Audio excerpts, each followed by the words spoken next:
Good afternoon, everyone. I'm Eddie Gunry, representing the 1916 Commemoration Committee. We are all in this cemetery today to commemorate Val Lynch and, of course, his wife, Dolores.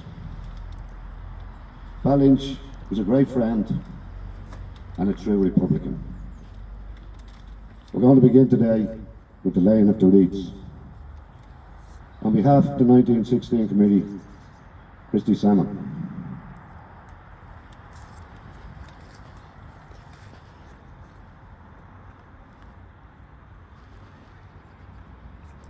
Thanks, Christy. And on behalf of the Lynch family, Stephen Lynch.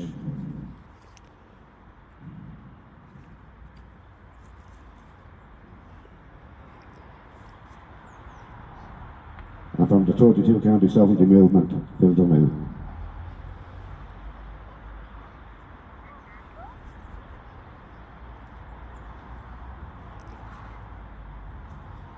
Thanks, Phil. Our main speaker today, Colin McGuinness.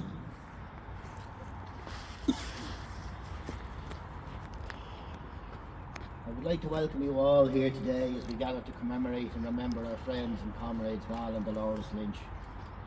The inexorable march of time stops for none of us, but we can champion time by making the best use of it in pursuit of our Republican objectives. The 1916 proclamation does not belong over the mantelpiece. It is a living and vibrant creed that must reside in the hearts and minds of all Irish men and Irish women. It is to this end that the National 1916 Commemoration Committee was founded. Its primary purpose, in its own words, is dedicated to commemorating through unity and ideas the aims and objectives of the 1916 Easter Rising. The most important words in that mission statement are unity and ideas. They are inseparable and mutually dependent, and without recognising this, Republican progress cannot be made on any front, no matter how well intended. That Irish republicanism has been rendered a marginal force by yet another British stipulated treaty is beyond question. But seeking the wrong answer to remedy this will only perpetuate her ineffectiveness. Unless a structured and strategic approach is taken, failure is inevitable. It was this exact process which Val and Dolores immersed themselves in. Recognising the moribund state of republicanism, they looked beyond the quick fix approach and with foresight and dedication became part of a team that set ourselves a singular task of marking in a significant way the centenary of the 1916 Easter Rising. Planning began 5 or 6 years before the event, which impressed upon those involved the long-term thinking required to bring it to fruition. This approach yielded 2 very significant achievements. Firstly, we honoured the centenary with the largest non-state commemoration that Republicans can be justly proud of, given the immense workload which made it possible. Secondly, it separated the Republican wheat from the pretenders' chaff by calling out those who offer nothing more than a slogan, whose ever-dwindling numbers seek redemption in a bizarre and fruitless process of reinventing the ideas of others but bring absolutely nothing new or original to those ideas. We have always contended that commemorations are much more than praising and honouring our patriot dead. They have a more critical function than that. They represent an annual focal point wherein Republicans throughout Ireland can gather and give an honest, critical assessment of their year's activities in furtherance of the aims for whom those we honour is the ultimate sacrifice. There is only one question from the grave: is the Republic re-established? That our answer is a regrettable no. By what right do we stand here and call ourselves Irish Republicans? For our part in the National 1916 Commemoration Committee, we can stand at this grave and others and be positive in our address.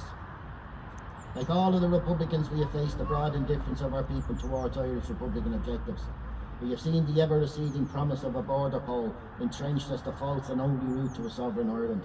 And of course we had the chaos wrought by COVID. But with due diligence, inventiveness and democratic debate, we have turned the tide on this drift as it applies to our own activities. Our focus is on getting things done properly and not distracted by seeking kudos for having done so. And in so doing, we have reintroduced the basic concept of robust communication with fellow Republicans and others throughout Ireland, the first rule of which is to maintain that communication even in the face of disagreement.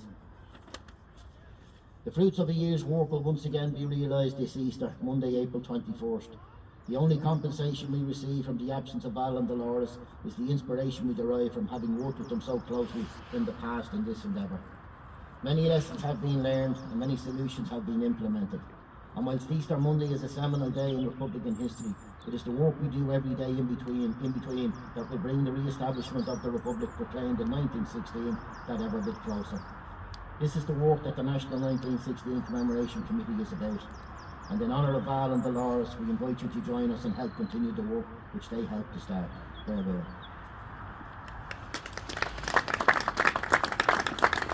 Well done, Colin. We're going to have a minute's silence now, followed by a round of applause.